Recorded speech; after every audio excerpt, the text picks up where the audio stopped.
because we are discussing about the taxation, so I thought that let us complete the rest of the topics of taxation so that you are comfortable.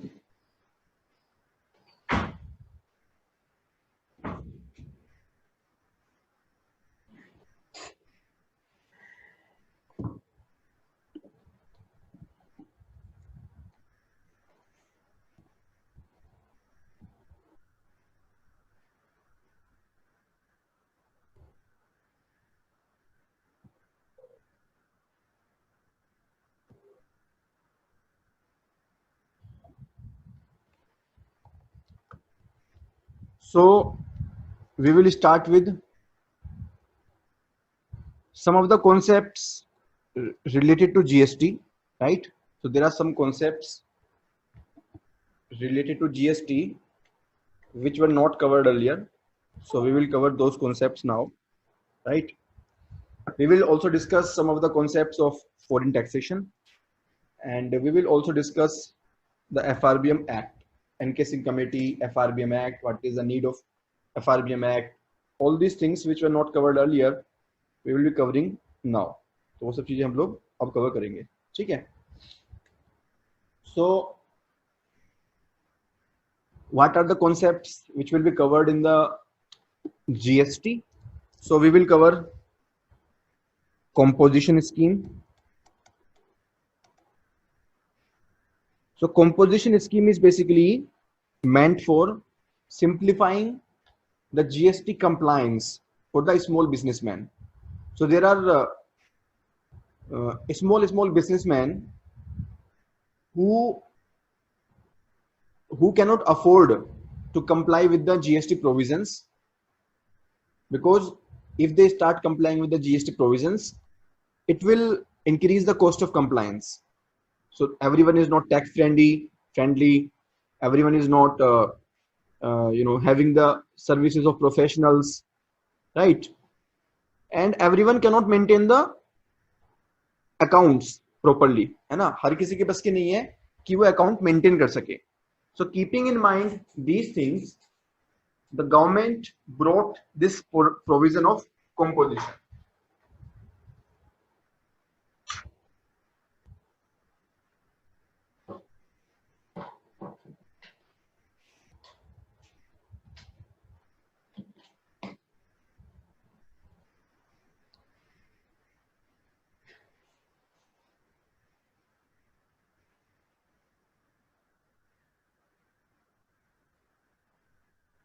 Right.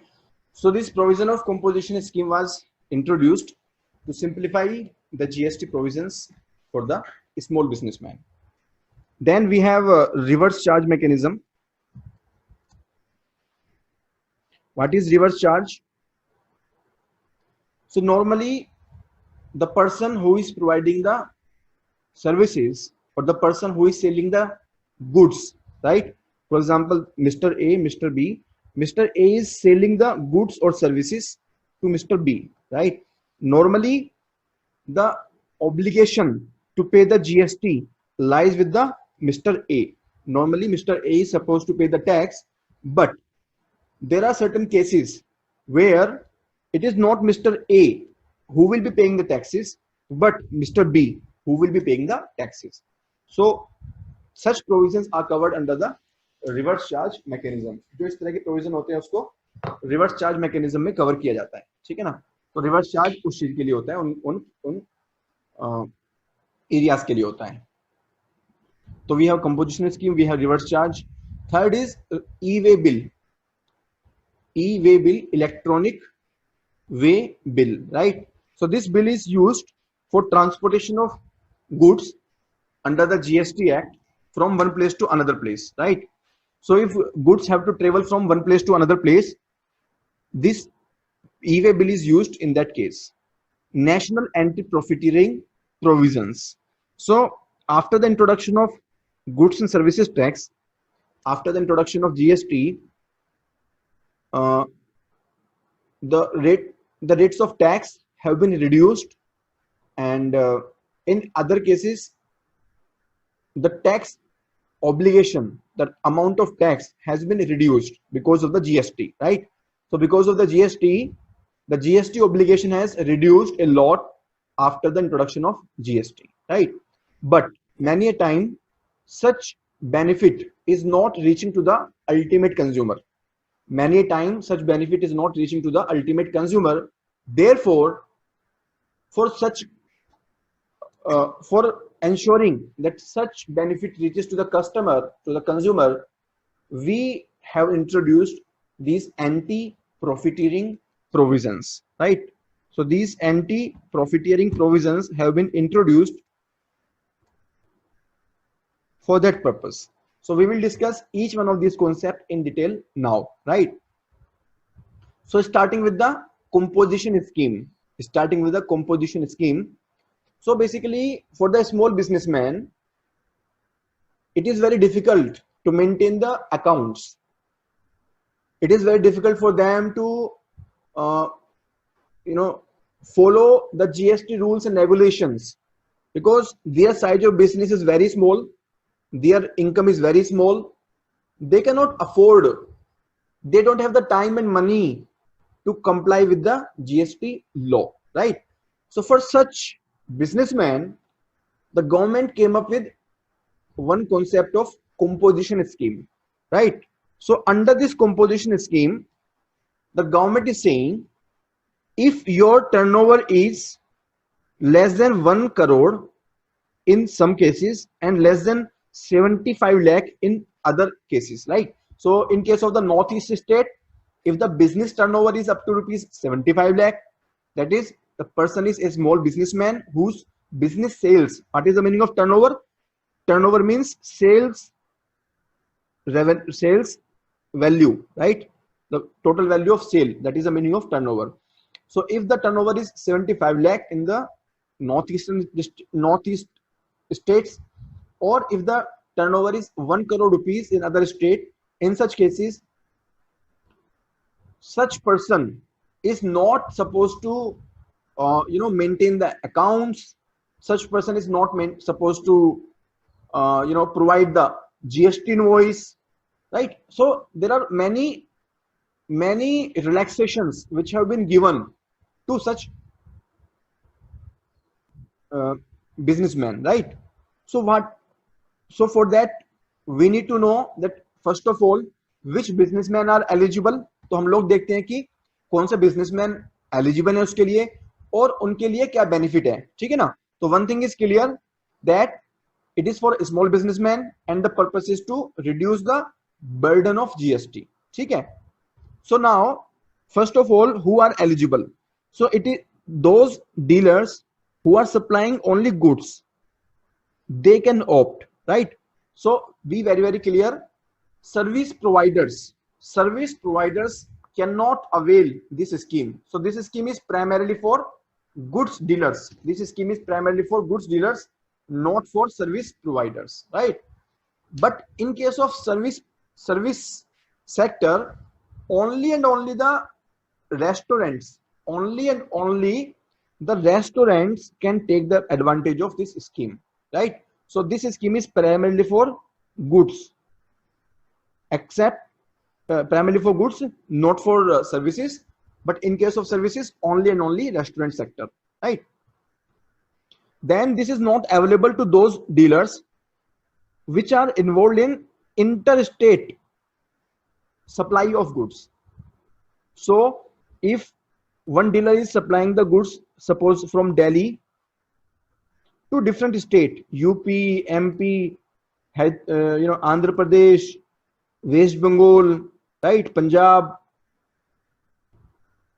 such dealer is not eligible to get the benefit of composition scheme, right?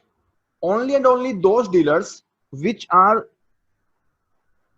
into intrastate sale. Intrastate sale means within the state. Only and only those dealers are eligible to get the benefit of composition scheme, right? And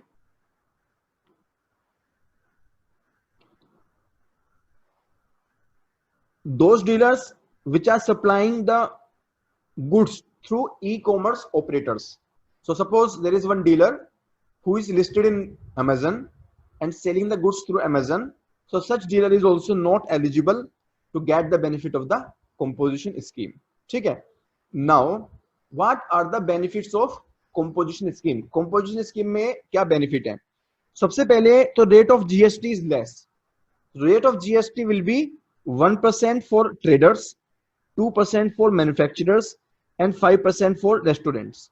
So this is 1%, 2%, 5% of value of turnover, right? So this percentage is of value of turnover. So this is a rate. So for example, there is one dealer named as ABC Trading Company. This ABC Trading Company is having a turnover of 10 lakh rupees, right? So he is supposed to pay 10 lakh multiplied by 1%, that is 10,000 rupees, right? 10,000 rupees he is supposed to pay at the GST. Now this 10,000 rupees he has to pay from his own pocket. This is very, you have to understand this very clearly. Normally, GST is an indirect tax, right? Normally,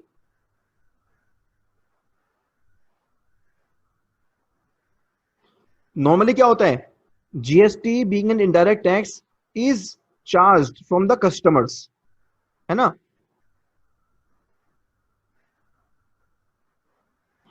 So it is charged from the customers. The obligation is of businessman, but the ultimate impact is upon the customer. The ultimate impact is upon the customer. So incidence is on the dealer, but impact is upon the customer, right? Normally this happens, but in case of composition scheme, the amount is paid from the pocket of the businessman. This amount cannot be charged on the bill which is issued to the customer, है ना? जो customer होगा, customer को इसमें से कुछ भी नहीं देना होगा. This is very unique thing about this composition scheme. ठीक है?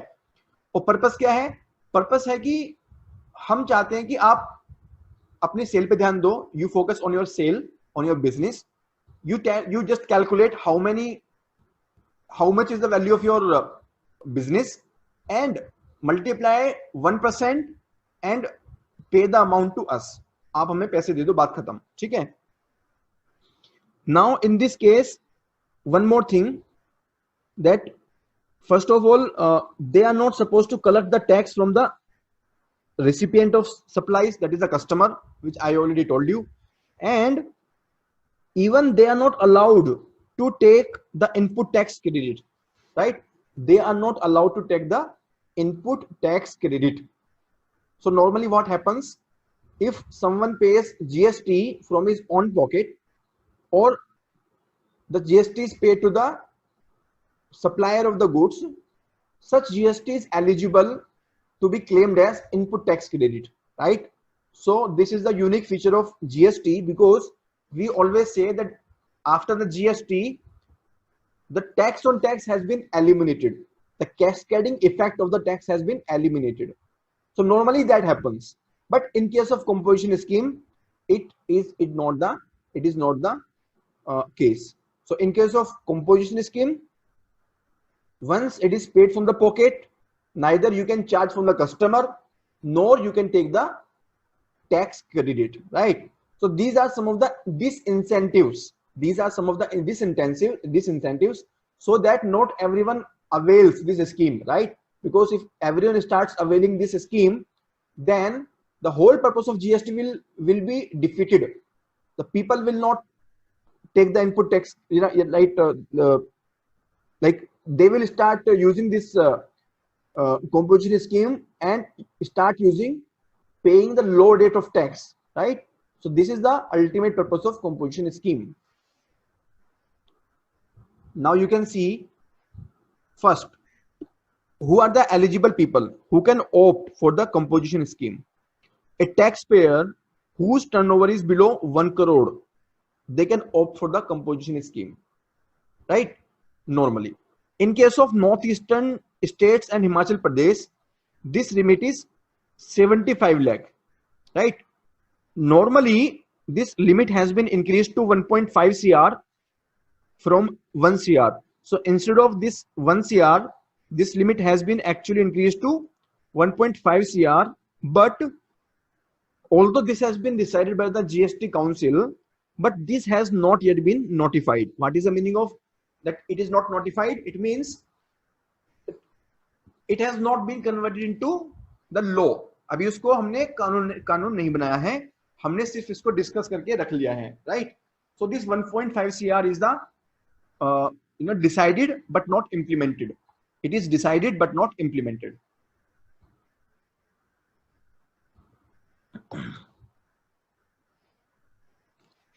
Now, turnover for all businesses registered with the same PAN should be taken, right?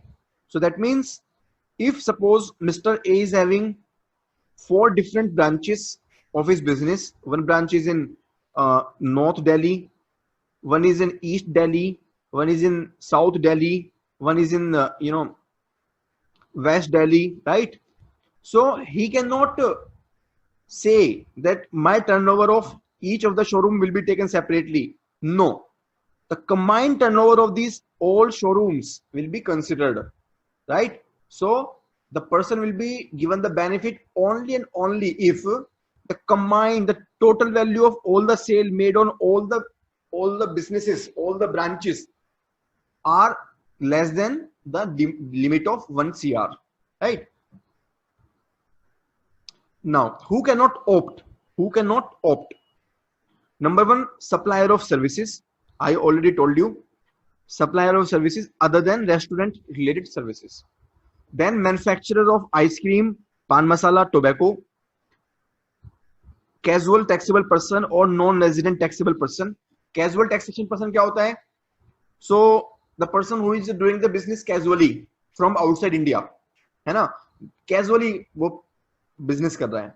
Businesses which supply goods through e-commerce operator, so they are not eligible to participate in this scheme. Now, what are the conditions? What are the conditions for availing the composition scheme? First, no input tax credit will be given, right? We have already discussed this thing कि कोई भी input tax credit आपको नहीं मिलेगी, ठीक है? दूसरा, number 2, the taxpayer cannot make any interstate supply of goods. Interstate supply नहीं हो सकती, right? I already gave you the example.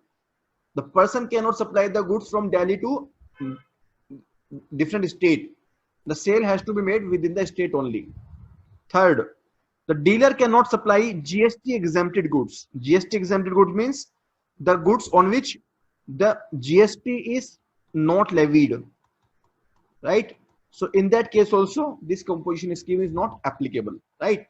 Then we have seen that the businesses, different segment of the businesses which are registered, all of them, they should be taken to be one. So I gave you the example. There are 4 different showrooms. So the total turnover of all the 4 showrooms taken together will be considered to check whether composition scheme is applicable or not.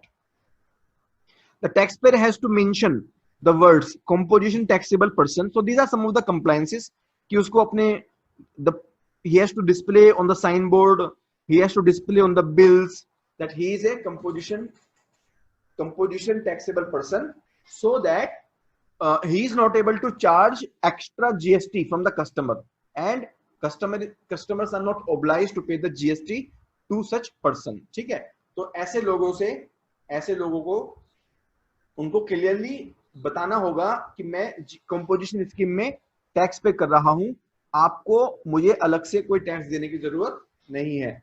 You are not supposed to pay any tax separately to me because I am paying the tax as per the GST composition scheme. ठीक है? Any question to anyone about this concept जो हमने discuss किया? आपको बहुत ज्यादा इसमें याद रखने की जरूरत नहीं है, ये लिमिट्स वगैरह याद रखने की जरूरत नहीं है. बस आप ये देखो जो फर्स्ट स्लाइड पे मैंने आपको बताया था, आपको बस ये याद रखना है ना? आपको अगर सिर्फ इतना भी याद रहेगा, इतना वो सफिशिएंट है, क्योंकि क्वेश्चंस बहुत ज्यादा डेप्थ में नहीं पूछे जाएंगे. बस आपको ये पता होना चाहिए कि कंपोजिशन स्कीम होती है, इसका पर्पस क्या होता है।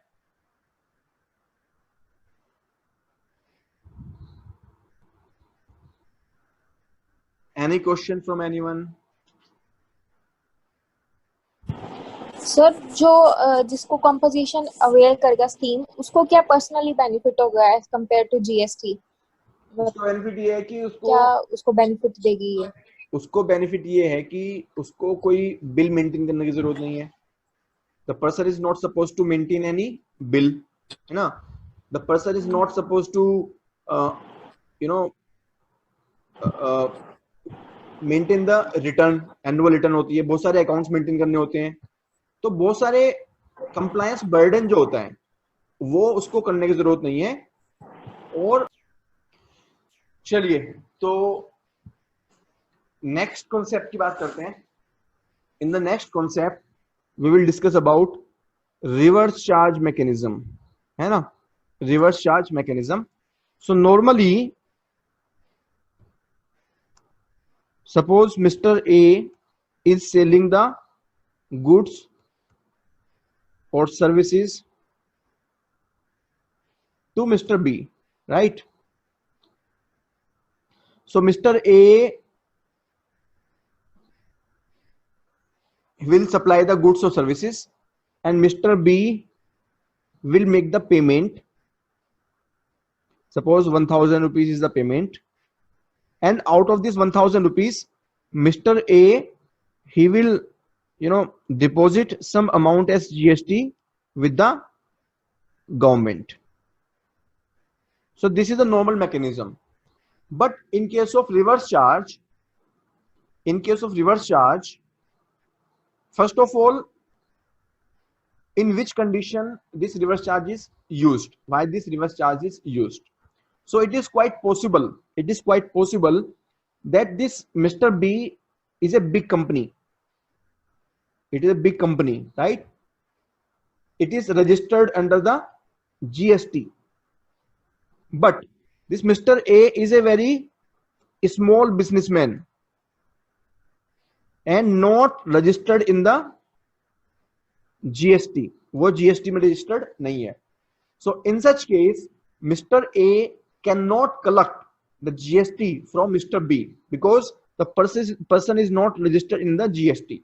The person is actually free as per the law not to register in the GST Act.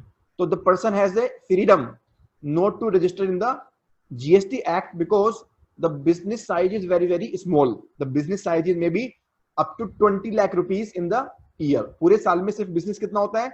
20 lakh का होता है. So Mr. A is not required to collect the GST from Mr. B, but the government want that this Mr. B is a big businessman and Mr. B should be paying the GST. So in such transactions, what happens? Whatever purchase will be done by Mr. B, he will be paying the GST from own pocket, right? So this is a reverse mechanism. Reverse because instead of Mr. A, Mr. B is paying the GST from own pocket, right? That is why this is called reverse charge mechanism. That is why this is called reverse charge mechanism. So the purpose is to ensure that the tax is collected on all the goods. The tax is collected on all the goods, but it is used only under certain circumstances. This provision is primarily used in those cases where the government thinks, or it actually happens, that these small businessmen are the suppliers. These small businessmen are the suppliers. For example, in case of transport business, तो transport business में क्या होता है? So one person is having the one truck. On that truck, he is loading and transporting the good of one big company. So this truck owner is not having the registration with the GST. The truck owner cannot collect the GST from the company, but company is taking the advantage of the services. So practically, to ensure that company actually pays the GST on such transaction also, this reverse charge mechanism has been introduced. Reverse charge mechanism has been introduced, right? So reverse charge mechanism of GST is an additional check that every business has to ensure that its suppliers of both goods and services are paying the right amount of taxes on time. ठीक है? So here Mr. B will ensure that Mr. A is paying. If Mr. A is not paying, then Mr. B will be paying. है ना? So it is a kind of check which Mr. B will put on Mr. A that please pay. If you do not pay, then we have to pay from our own pocket. ठीक है? And one thing, once Mr. B has paid from own pocket, then Mr. B can claim this amount as the input tax credit. उस amount को input tax credit की तरह claim कर सकता है ना? तो normally अगर Mr. A pay करेगा in the normal case, which is not a case of reverse charge mechanism, in that case also input tax credit can be taken, and in the case of reverse charge mechanism also the input tax credit can be taken without any problem. Now the GST has to be paid typically by the supplier of goods and services, but in some cases the liability falls on the buyer, that is a Mr. B. This reverse charge is however applicable only under certain circumstances. So there are some well defined circumstances where this reverse charge mechanism will be implemented. The most common instance is when a business buy the goods and services from a supplier who is not registered to pay the GST. We have discussed about this. Now this is some factual thing. Some cesses which have been abolished after the introduction of GST: Krishi Kalyan cess, Swachh Bharat cess, education cess on excise duty, right? Clean energy cess. All these have been, abolished. And there are some cesses which have been continued, which include education, secondary and higher education cess on imported goods, cess on petroleum products, and cess on tobacco and tobacco products. So take few seconds and just revise.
Now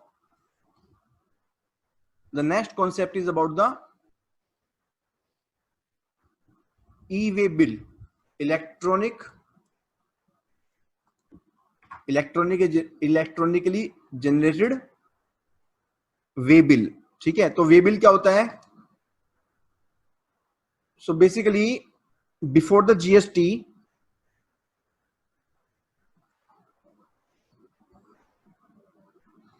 if goods are being transported from one place, for example from Amritsar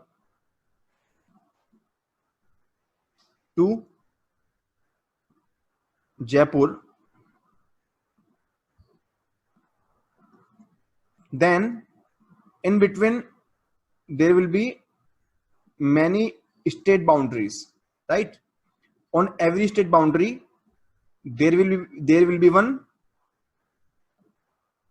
check post, and on this check post the transporter, that is a truck, has to wait so that on the check post the officers can check the goods, whether the tax have been paid on the goods or not, is the transfer authorized or not. Also all those things needs to be checked. So it wasted a lot of time of the businessman, right? So there was a considerable delay in the transfer of goods from one place to another place, right? So to avoid this problem of check post, to avoid this delay in the GST, this concept of e-way bill was introduced, right? This concept of e-way bill was introduced.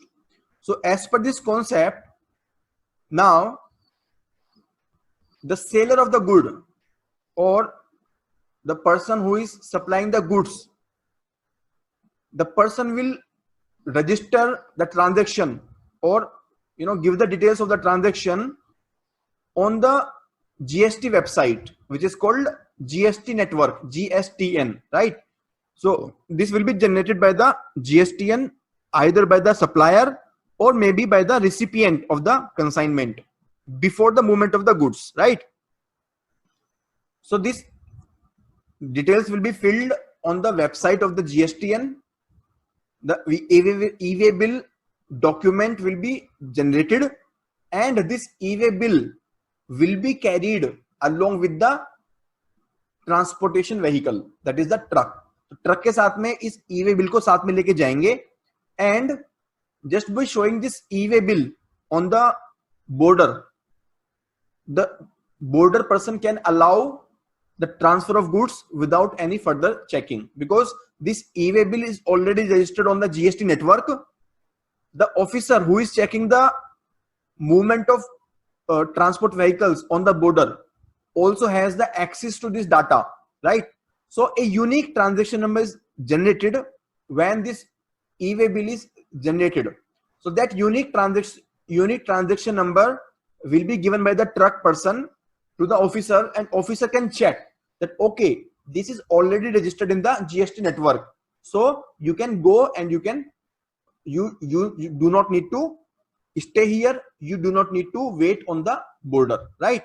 So this will allow the seamless transport of goods without delaying on the borders. ठीक है, तो ये ultimate purpose है.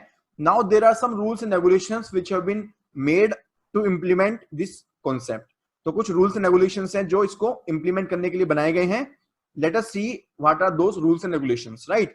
So first of all, this is an e-way bill.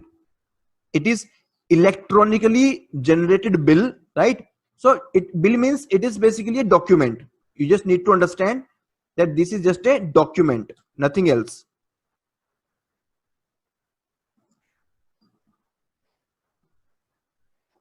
Right?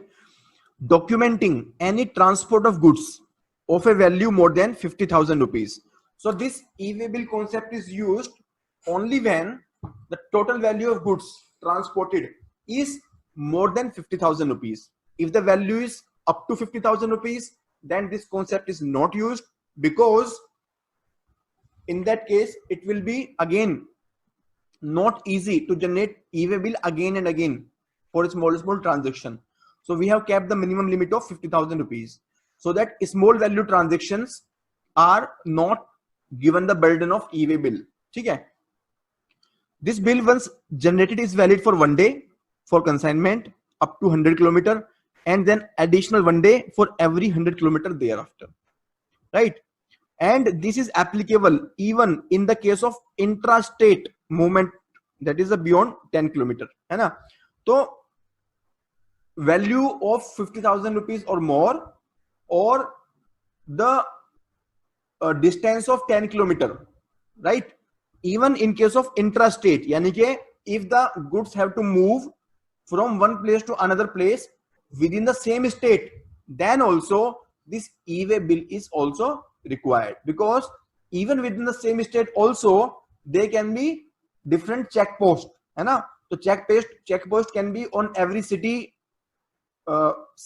borders, maybe on the district borders, right? So this e-way bill will be useful even within the intrastate transaction, right? Non-motorized convenience such as cart, they have been left out. Certain item of the common use, for example LPG, vegetable, food grain, they are also free, right? They are also free, so that they do not face this problem of generating e-way bill and then complying this burden, right? Though few item which may be exempted from GST, they would require generation of e-way bill. लेकिन जो tax free GST item है उनके लिए भी आपको जरूरत पड़ेगी e-way bill की. For example national flag, temple prasadam, khadi fabric, Gandhi cap. So although these items are free from tax, on these items the tax is not to be paid, but still on these item e-way will be required, है ना? For your purpose, you just understand the concept of e-way bill. You should not go that much into detail, although I have discussed everything, but you just understand the concept of e-way bill, what is the concept and what is the purpose.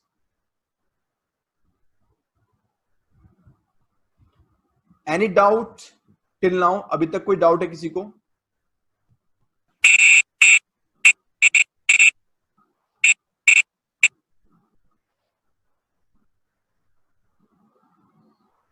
Okay, so now let us start with the next provision, that is the anti-profiteering measure, right?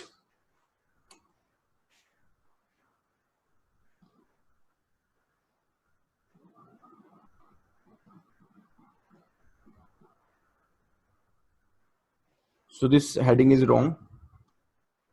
Anti-profiteering provisions. What are the anti-profiteering provisions? Let us understand. So after the introduction of GST, there are some benefits which should be available to the customer. What are these benefits? Number one, reduction in the GST rates, especially in case of essential items. Number two, the benefit of input tax credit. What is input tax credit? So the tax which has already been paid on the goods purchased, that tax will be adjusted at the time of sale of those goods further, right? Or if any tax has been paid on the raw material which has been used in the manufacturing of goods, when such finished goods are sold, at the time the already paid tax on the raw material will be adjusted and only the balance amount will be paid on the finished goods. Okay? So this is the benefit of input tax. Now because of these two important provisions, it is quite natural that the prices, the sale prices of finished goods should come down,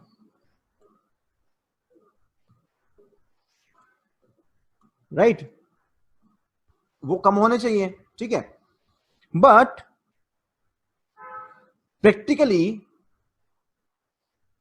it has been noticed that the seller or the manufacturer, they are not passing on the such benefit to the ultimate consumer.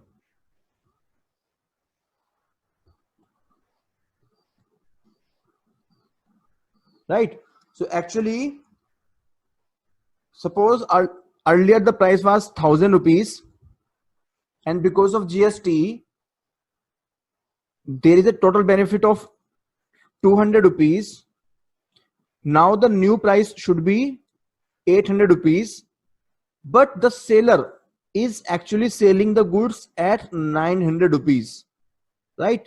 So the seller is not passing on the benefit of GST to the ultimate consumer, right? So this is the problem.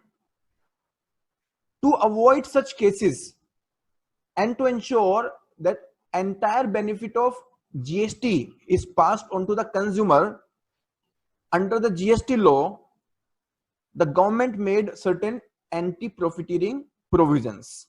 So as per the anti-profiteering provisions, if any consumer notices such transaction, the consumer notices that some seller is manipulating the prices and not actually passing on the benefit of reduction in the GST rate or the benefit of input tax credit to the ultimate consumer, then the consumer can go to certain authority and file a complaint. Such authority will be investigating the matter, and the authority, if it finds that the complaint is true, right, the prices are actually being manipulated and the benefit is not being transferred, the authority can actually pass an order against the seller or manufacturer, right?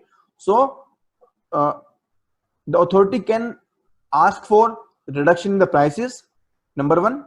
Number two, it can ask for refund of the extra amount it has taken from the old customer.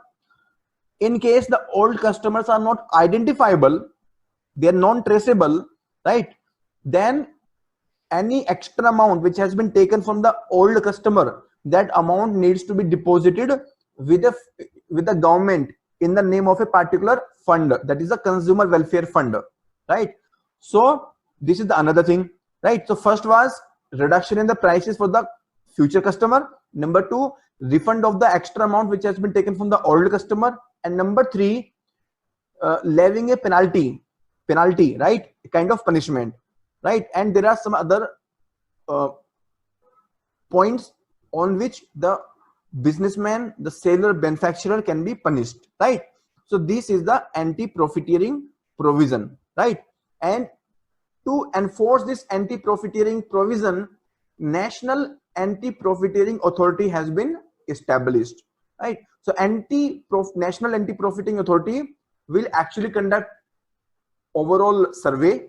It will keep in mind that it will actually ensure that benefit is passed on. If the benefit is not passed on, it will be taking the actions against the responsible people.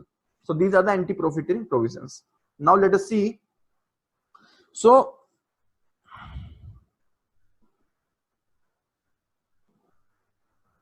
prices are reduced under the GST, right, because of the low rate of GST or input tax credit. Now the benefit should reach to the customer. So government is committed to ensure all customers enjoy the benefit of lower prices of goods and services under the GST. Under GST, suppliers of goods and services must pass on any reduction in the rate of tax or the benefit of input tax credit to the consumer by way of a corresponding or commensurate reduction in the prices.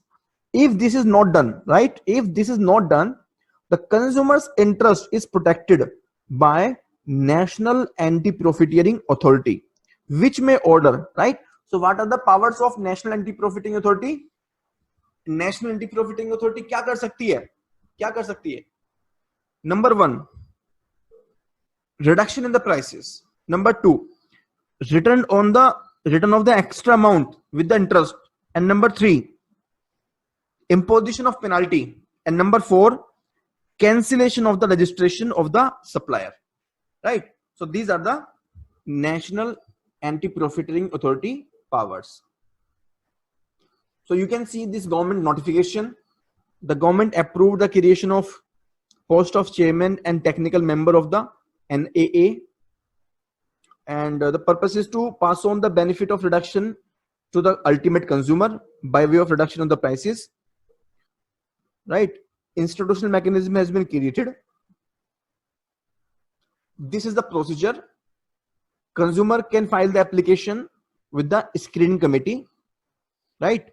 If the issue is of local nature, if the issue is of national nature, that is a big company which is supplying the goods all over India is using, not reducing the prices, then the customer can directly go to the standing committee also, right? If the matter is filed with the screening committee, then also screening committee will be going to the standing committee and confirm the prima facie evidence, right? Whether this is happening or not with the evidence. Then it will go to the Directorate General of Anti-Profiteering, and it will further investigate the allegations, right? So it is quite possible in certain cases the seller has actually increased the prices because of other reasons, because of increase in the cost of raw material, because of increase in the cost of labor, etc. So it is quite possible that the increase in the price is not because of the ill intention of the supplier, but because of the genuine reasons. So this Directorate General will actually investigate what is the root cause.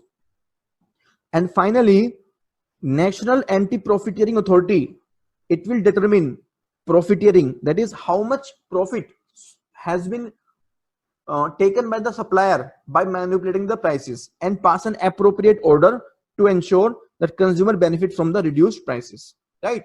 So this is the provision of National Anti-Profiteering. Then you can read this slide, right? So take 1 minute and read this slide.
Right?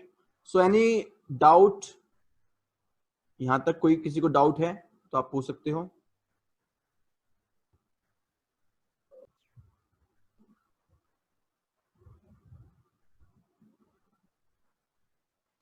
cross border taxation concept. So some of the concept which are used in the cross border transactions, right? So the concept like tax haven,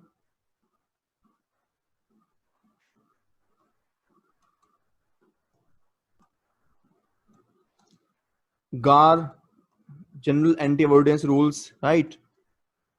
Base erosion and profit shifting, the concept of transfer pricing,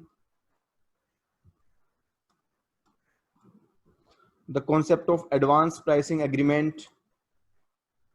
So all these concepts we will discuss. First of all, the concept of tax haven, right? So tax havens are those countries which are offering 0% tax or very low rate of tax,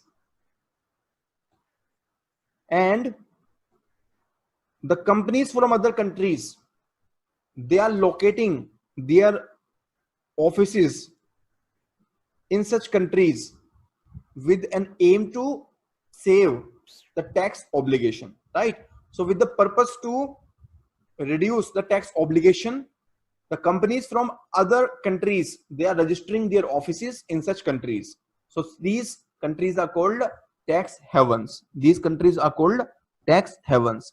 Now you can see in tax havens,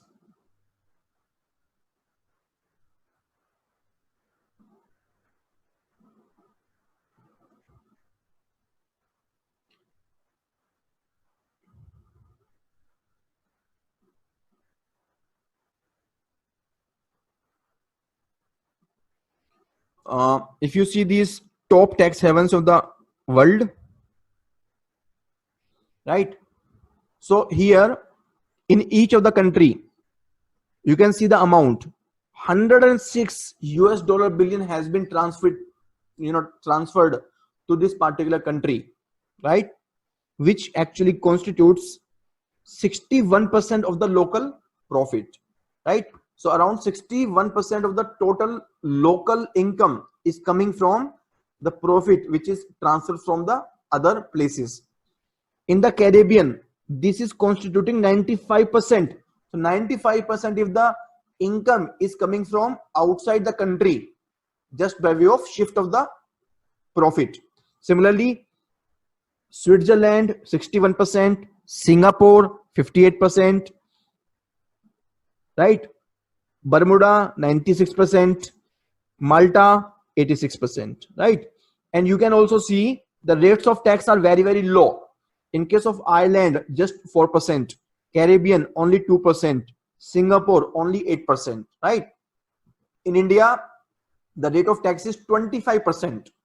So you can see that if some businessman want to save the taxes, the businessman would like to devise a mechanism where the profits from India can be shifted to these locations, or profit from any other country where the tax rates are high, those profit can be shifted to the countries where we are having the tax havens. So tax haven is generally an offshore country which offers the foreign individuals and businesses little or no tax liability, right? So either the rate of tax is 0% or the rate of tax is very, very low. The tax haven also share very limited information. This is also important. They do not provide much of the information to the other countries, right? So because of this, those companies which transfer the profit, they are not worried about of like they are not worried of being caught by their own country. They do not require residency or business presence. उनके लिए उनको मतलब नहीं है, वो ये नहीं बोलते कि आप हमारे यहाँ पे बिजनेस करो, आप हमारे यहाँ पे आके रहो, ठीक है? आप सिंपली कागज में एक कंपनी रजिस्टर करवा दो, वो बहुत है, right? You simply register the company in the papers, that is more than sufficient. You are not supposed to come here, stay here, right? Just register the company, send the money. हमें पैसे की जरूरत है और हमें कुछ भी नहीं चाहिए. and these are the countries: Bahamas, Bermuda, British Virgin Islands, Cayman Islands, Hong Kong, Cook Islands, right? So these are various countries.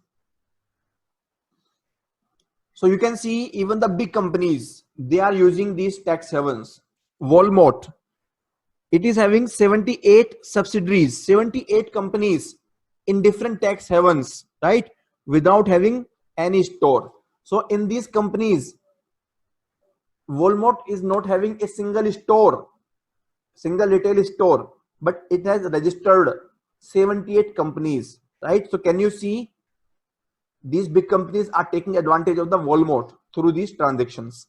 Similarly, these US tech companies, they, for example, Apple, Microsoft, IBM, Cisco, Google, Oracle, Intel, Qualcomm, all of the big companies, they have established the tax haven subsidiaries, and you can see how much amount they are holding outside their own country, right? So just to save the taxes, they are using these tax havens, right? The next concept is transfer pricing, right? Next concept is transfer pricing. Now you will be asking a question, sir, how this profit is shifted from it, from the home country to the tax haven country, ये profit कैसे shift होता है?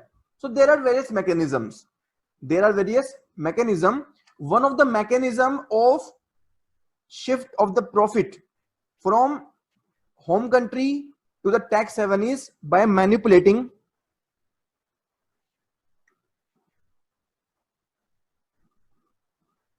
one of the mechanism is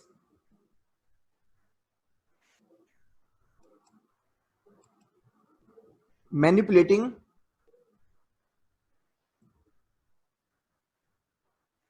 the transfer prices, right? Manipulating the transfer prices. So you just see this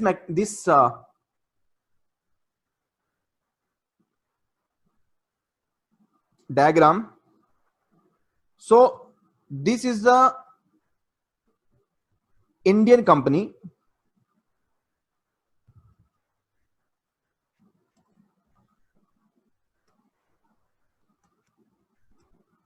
right? This Indian company, so this is the case 1,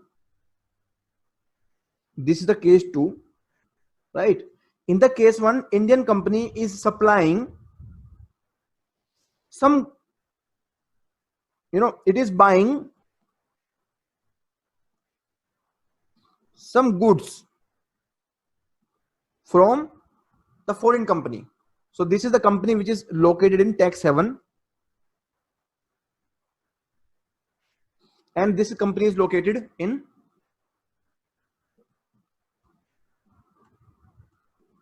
non tax haven, ठीक है? तो ये tax haven में है और ये non tax haven में है, ठीक है? This is the Indian company, the same company, but we are considering 2 different cases. In the case 1 में क्या होता है? In the case 1, this Indian company buys some goods from the tax haven company, right? The prices of these goods, normally if the same goods are purchased from this non-tax haven company, the prices are 2000 rupees, right? But the same goods which are being purchased from the tax haven company, they are being purchased at 5000 rupees, right? So for the Indian company, the cost is 5000 rupees. The cost of purchase is 5000 rupees. So if the cost is high, the profit of Indian company will be reduced, right? The profit of Indian company will be reduced. And this associate enterprise, this is getting 5000 rupees from Indian company. So the goods worth 2000 rupees are being sold by this tax haven company in the 5000 rupees. So the profit of tax haven company is increasing. जो tax haven company है उसके जो profit है वो बढ़ गए हैं, right? So can you see this is how the profit can be shifted by the Indian company to a tax haven company. So in the India, suppose so there is a shift of to 3,000 rupees. ये जो shift है कितना shift है? How much is the amount of shift? The amount of shift is 3,000 rupees, right? 3,000 rupees has been shifted from India to tax haven country, right?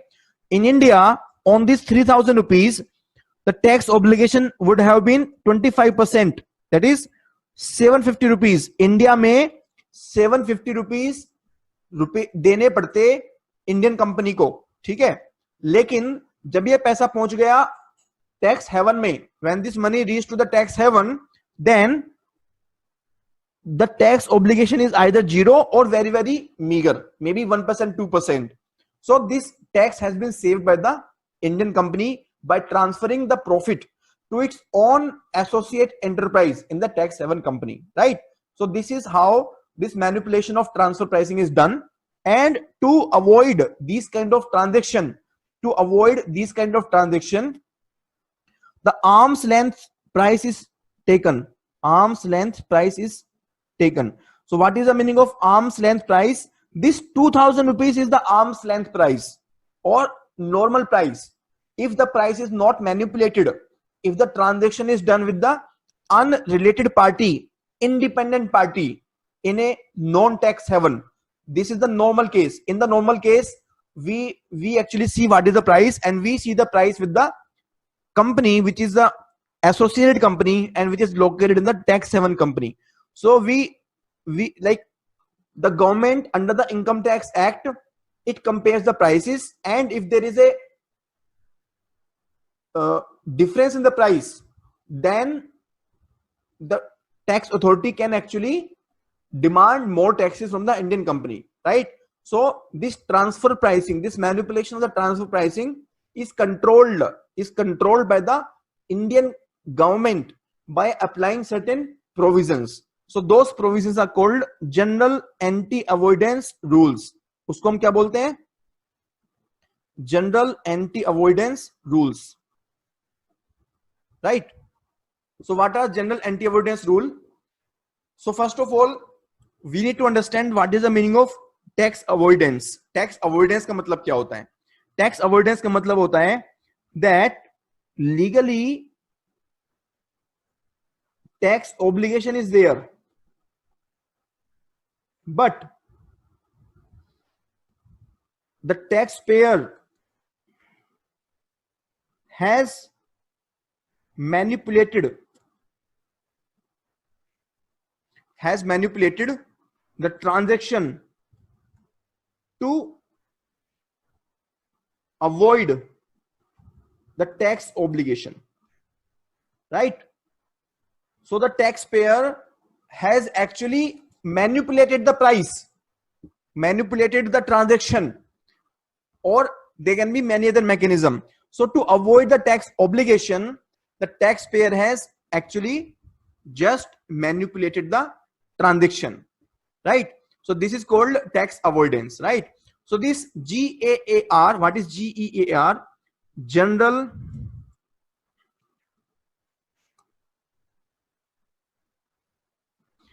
anti-avoidance rules. So these are the rules, right? These are the rules which are used by the government to check whether there is a manipulation of the price or not. ठीक है? Anti-avoidance, right? Anti-avoidance means to check the avoidance of the tax, right? To control the tax avoidance, right?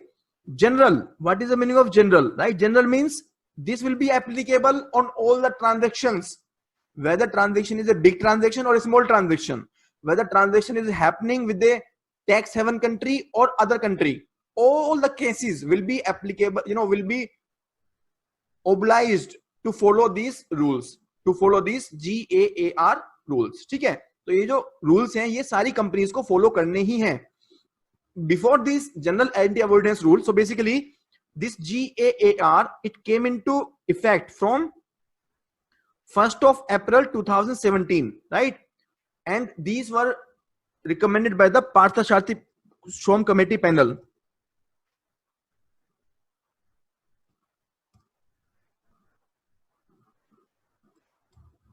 Parthasarathi Shom Committee, right? So these GAAR, they came into effect from 1st of April 2017. Before 2017, we had SAAR. What is the meaning of SAAR? SAAR means Special Anti-Avoidance Rules. So what is the meaning of specific? Sorry, not special, specific. Specific anti-avoidance rule. What is the meaning of specific anti-avoidance rule? That means the checks and balances will be applied only in case of big transactions, the big value transactions, right? And only in case of few countries. So they were very limited. The effect was very limited. So to control this tax avoidance at the large scale, to control this tax avoidance at the large scale, in general, this GAAR was implemented, and under this, the sweeping powers were given to the tax authorities. Sweeping powers were given to the revenue authorities or tax authorities, so that they can even disregard. Disregard means reject the transaction. That you cannot sell this product at 5,000 rupees. Right? You cannot buy this 5,000 rupees product from tax haven because the actual price of this product is just 2,000 rupees. You cannot buy this at 5,000 rupees. So they can actually cancel the transaction, or they can recharacterize the transaction. Recharacterize means they can actually recalculate the amount of tax. That okay, actually the tax obligation is upon the 3,000 rupees also, which has been transferred to the tax haven, right? And basically this is done if the transaction are designed with the main aim of availing the tax benefit, or they lack any commercial substance, right? So in case such transaction, the main purpose of this transaction is to save the tax, right? Or there is no commercial substance, right? Commercial substance means कोई logic ही नहीं है कि वो 5,000 rupees में वहां से cell करे, है ना? कोई पर्पस ही नहीं है. पर्पस सिर्फ और सिर्फ टैक्स चोरी करने का है. तो उस केस में tax authority can actually recalculate the income tax and can put the tax obligation on the Indian company. So these are the GAAR rules. ठीक है? So GAAR, these rules can be invoked. That is, these rules can be implemented if the main purpose of an arrangement, right? The main purpose of an arrangement or the transaction. Arrangement means transaction. The main purpose of transaction का वो क्या है? To obtain tax benefit and tax consequence. So in our example, the main purpose of transaction, changing the price of transaction from 5,000 rupees from 2,000 to 5,000. The main purpose of that transaction is actually to shift the profit. जो business भी कर रहे हैं ना, वो business भी सिर्फ और सिर्फ प्रॉफिट शिफ्ट करने के लिए किया जा रहा है. एक्चुअली वो बिजनेस नहीं कर रहे, वो एक बिजनेस चला रहे हैं, लेकिन बिजनेस का जो अल्टीमेट पर्पस है वो क्या है? प्रॉफिट को इंडिया से, पैसे को इंडिया से बाहर ट्रांसफर करना. ठीक है? In India GAAR are applicable from 1st of April 2017. Right? Is it clear to everyone till now? Please tell me. After that, we will discuss the next concept if you are clear about it. Base erosion and profit shifting, right? So you can see we already discussed the example of profit shifting, है ना? Profit shifting का हमने अभी example देखा, that how the profit are shifted from the high tax jurisdiction, high tax country to low tax country. ठीक है? Base erosion. Base erosion means the tax base of home country, that is India, is being eroded. जो India का tax base है वो इरोड किया जा रहा है, उसको वीक किया जा रहा है. ठीक है? So this is base erosion and profit shifting concept. ठीक है? The tax base of India और home country is being eroded by shifting the profit from high tax country or from India to the low tax country or to the tax haven. This is the concept of base erosion and profit shifting. So अभी तक हम लोगों ने जो भी पढ़ा, tax haven, transfer pricing, GAAP, all three concept, if you understand all three concept, this base erosion and profit shifting is nothing, it's not a new concept, it is actually you know, a combination of all those concept only. ठीक है,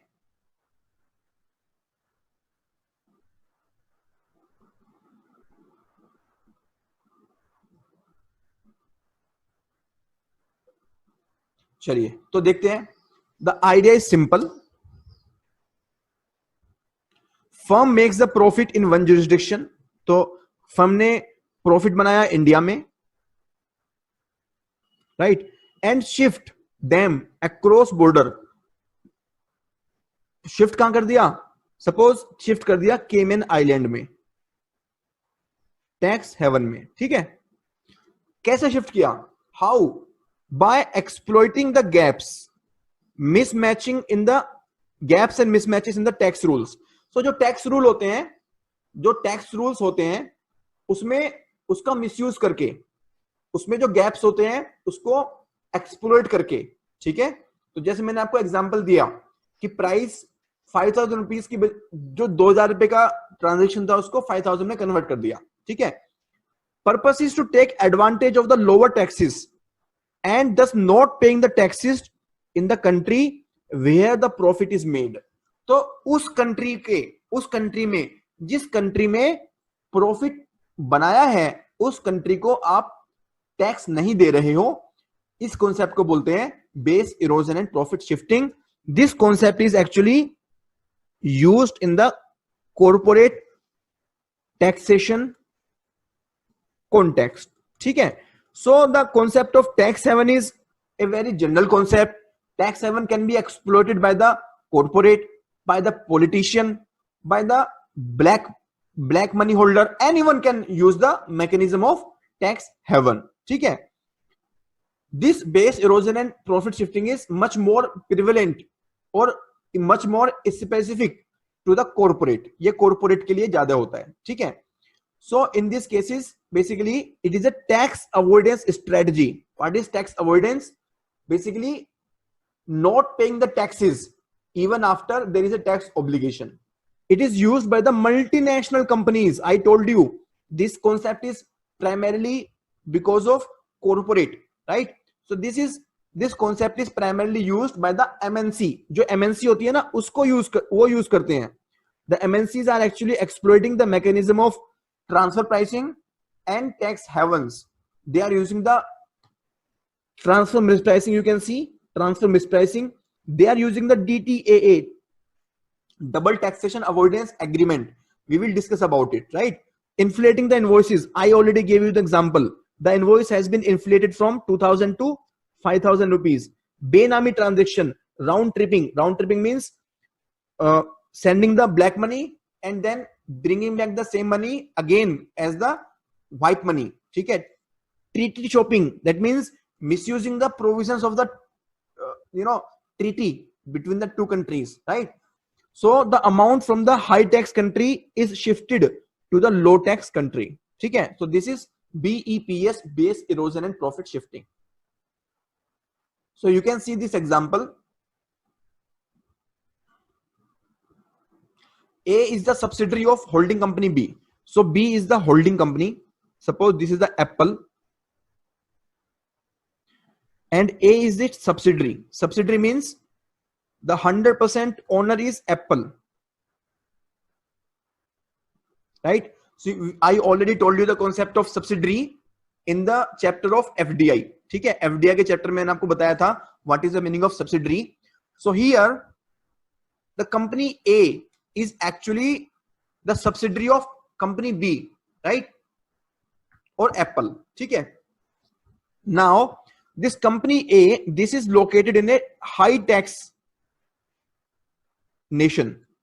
इसने profit कमाए high tax nation में, for example India में इसने पैसा कमाया, and this amount has been shifted profit shifting to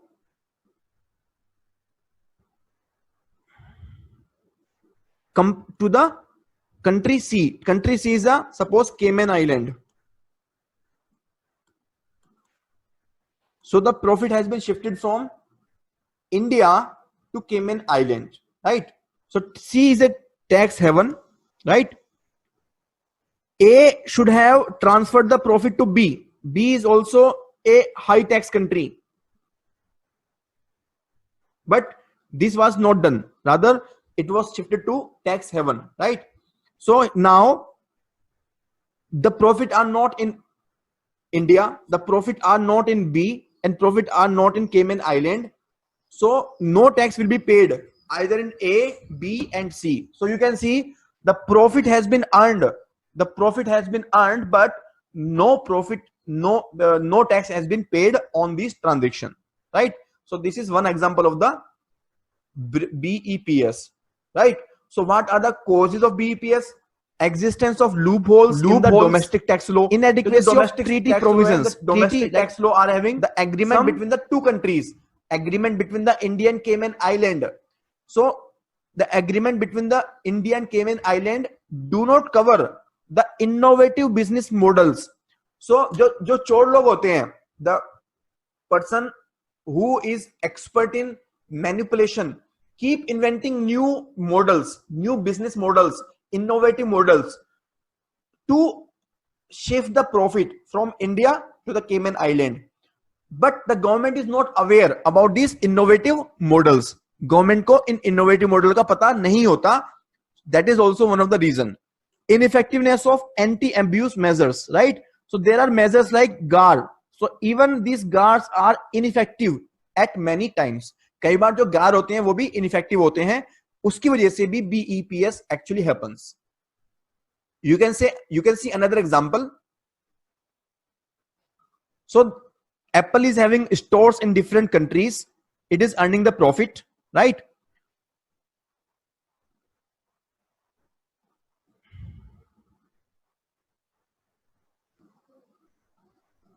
But all the profits from the European sale, they are recorded in Ireland. So almost no profit tax in Ireland, right? So जितने भी profit होता है, profit is shifted from all these countries to the Ireland. In the Ireland, the rate of tax is very, very low, 0.005%, right? Rate of tax is very, very low. So there is almost no profit taxation, right? So almost all profits allocated to head office existing only on paper and left untaxed. तो यहां पर इन्होंने क्या बना दिया, head office बना दिया अपनी कंपनी का, ठीक है, हेड ऑफिस में प्रॉफिट शिफ्ट कर दिए और इन प्रॉफिट पर कोई भी टैक्स नहीं लग रहा, ठीक है. So this is the example of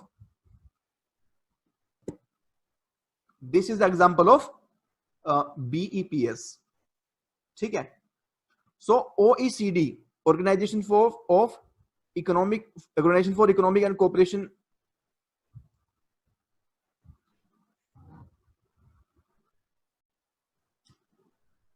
Organization for Economic Cooperation, what is the full form here? Let me see.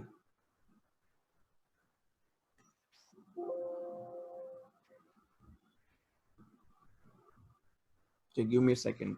What is the full form of OECD? I just skipped.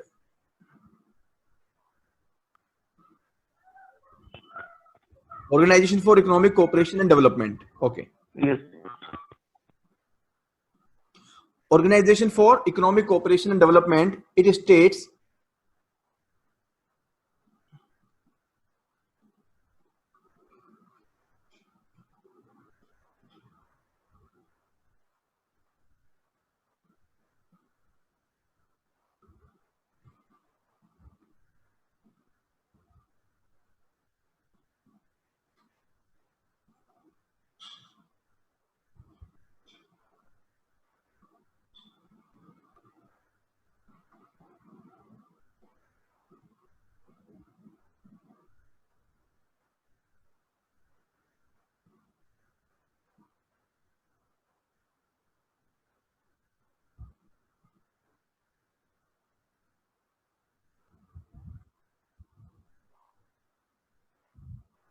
Yeah. So Organization for Economic Cooperation and Development states that BEPS is a major significance for the developing countries due to their heavy reliance on the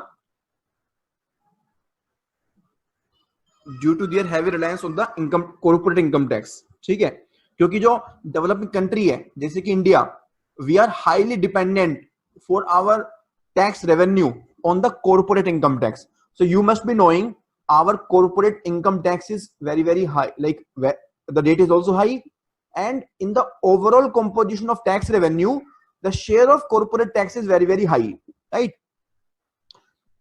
Since 2013 there have been annual losses of around 4% to 10% of the global corporate income tax because of this BEPS, right?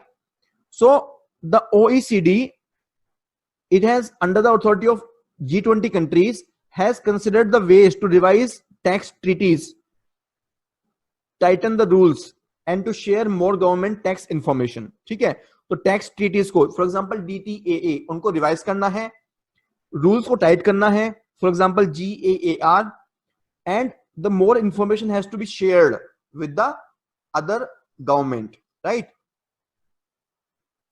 And one of the area is tax challenge on the digital economy. So those transactions which are happening through digital economy, how to control them, because they are happening through Google ads. For example, Google ads हो गया, आपका website designing हो गया, है ना? तो बहुत सारे ट्रांजेक्शन है जो वेबसाइट पे हो रहे हैं. How the government can control these transactions, right? So these transactions are also being used as one of the mechanism of BEPS. So how to control these transactions, right? So India actually levied equalization levy to control, to basically collect the tax on the digital transactions. तो आपको याद होगा हमने equalization levy पढ़ी थी. We discussed this concept of equalization levy in the earlier lesson of taxation. जब हमने starting में taxation पढ़ा था उस समय हम लोगों ने equalization levy को डिटेल में पढ़ा था हमने, ठीक है ना? So this equalization levy is also part of the OECD effort, and India has implemented this mechanism of equalization levy. ठीक है? There is also one more requirement by the OECD. Please note it down. Country to country report requirement, right? So under this requirement, the countries which are member of the OECD, they will be giving their report about different information so that there can be control over the BEPS transactions. ठीक है? So this country to country report is there. You will find this in the current affairs news. ये आपको current affairs news में मिलेगा. This is actually for controlling the loss of taxes because of the BEPS, right? And this is as per the requirement of the OECD. ये OECD की requirement के हिसाब से होता है. Country to country report requirement. Equalization levy we already discussed. So take 1 minute and read here. हम लोगों ने already discuss किया था taxation के chapter में. फिर भी एक बार पढ़ लीजिए. Question has already been asked in the prelims 2018. Prelims 2018 में already questions इस पे आ चुका है.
Okay.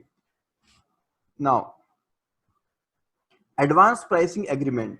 What is the concept of advanced pricing agreement? Suppose there is a company Walmart. It wants to do a business or some deal in India. For example, it want to acquire shareholding in the Flipkart.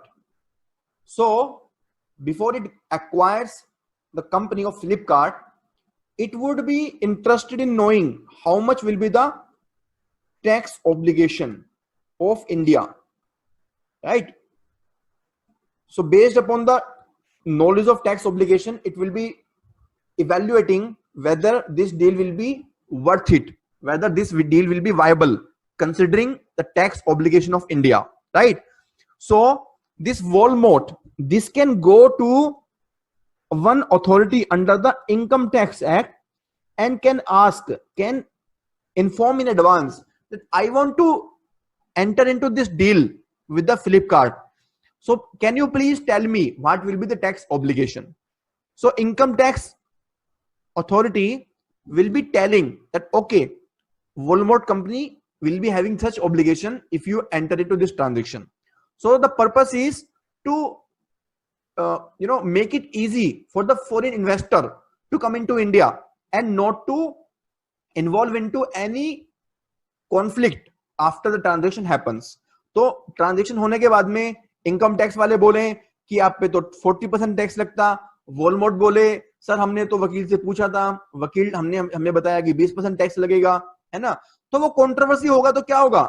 If there will be controversy, the foreign investor will be discouraged from coming to India. Foreign investor जो है वो India में आने से बचेंगे, ठीक है ना? So to avoid any complication after the transaction is done, well in advance, the agreement or a kind of informal agreement is there between the foreign investor and the India's income tax authority. ठीक है? So this is the concept of advance pricing agreement. So advance pricing agreement is a prospective agreement between a taxpayer and a tax authority determining the transfer pricing methodology and liabilities in the case of taxpayers' international transactions to avoid future disputes. Taxpayer may enter into two kind of advance pricing agreement. One is multilateral, when the transaction involves more than one country. उस case में क्या होगा? Multilateral होगा. इसको हम क्या बोलेंगे? इसको मल्टीलेटरल बोलेंगे when transaction involves more than one country. Or it can be unilateral, that is the transaction involves only one country. So these are the mechanism. In the unilateral, the taxpayer will go to the APA team of the income tax. Then there are one Director General of Income Tax, and then finally CBDT, Central Board of Direct Taxes. This is the highest authority of the direct taxes in India. So this direct CBDT will be giving the approval, and after this the agreement will be signed by the taxpayer also. Okay? So this is the process under the unilateral APA. In case of bilateral or multilateral, so in case of unilateral, it means within the India. So even within the India also, suppose there is Tata company want to invest into USA, right? So Tata company can go to own Indian income tax authority and can ask that I am going to buy one company in USA. Please tell me what will be the tax obligation in India. So this will be called unilateral, right? Bilateral or multilateral, in this case, the process is different. Process is different. You can see here the process is different. Double taxation avoidance agreement. What is this? So basically, it is quite possible that the taxpayer resident of state A, that is India, suppose there is Mr. X is from India. He is the resident of India, but he is working in B also, C also, and he is earning the income in all the three states. A के अंदर भी है, B के अंदर भी है, C के अंदर भी है, ठीक है? Now because the income is being earned in different countries, so all the countries A, B, C, they will be charging the income tax, right? So there will be triple burden on Mr. X, right? There will be triple burden on the Mr. X. So to avoid this kind of extra burden, state A, state B, and state C, right? They can enter into an agreement. For example, state A is India, state B is USA, state C is Japan. So India and USA, they can enter into an agreement. India and Japan, they can enter into an agreement. Under this agreement, they will ensure that on the same transaction, the tax is that the income tax is not paid twice. If the tax is paid, either the tax will be paid in India or it will be paid in USA. Either the tax will be paid in India or it will be paid in Japan, right? The tax will not be collected on the one transaction in both the countries. So for that, they sign one agreement so that a taxpayer has not to pay taxes double time, right? So this is called double taxation avoidance agreement, right? So each state having its own tax system and right over the taxpayer. Double taxation of income in the hand of taxpayer, we already seen, right? So this can be either economic double taxation or judicial double taxation, right? In the economic double taxation, same income is taxed in the two state in the hand of different taxpayer, है ना? तो mister x है, mister Y है, mister Z है, profit same है, लेकिन वो अलग अलग लोगों के हाथ में बट गया, इसलिए तीनों जगह उस पर टैक्स लग गया, ठीक है? और it can be in the hand of same tax payer. In all the cases, elimination of the double taxation is done with the help of DTAA, double taxation avoidance agreement. ठीक है? Now please read this page.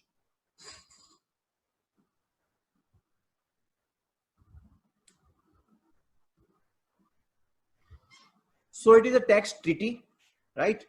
Signed between two or more countries.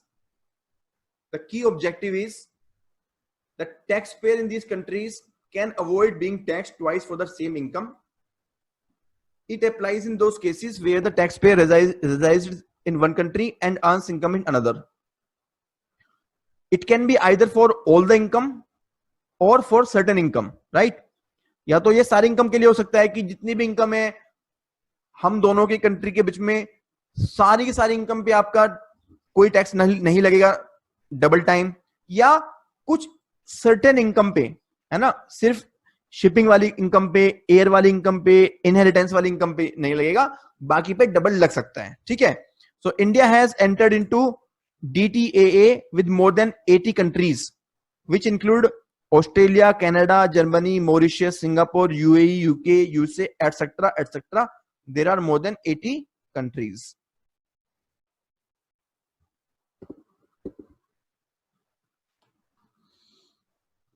ठीक है जी? Any doubt till here? यहां तक किसी को कोई डाउट है क्या?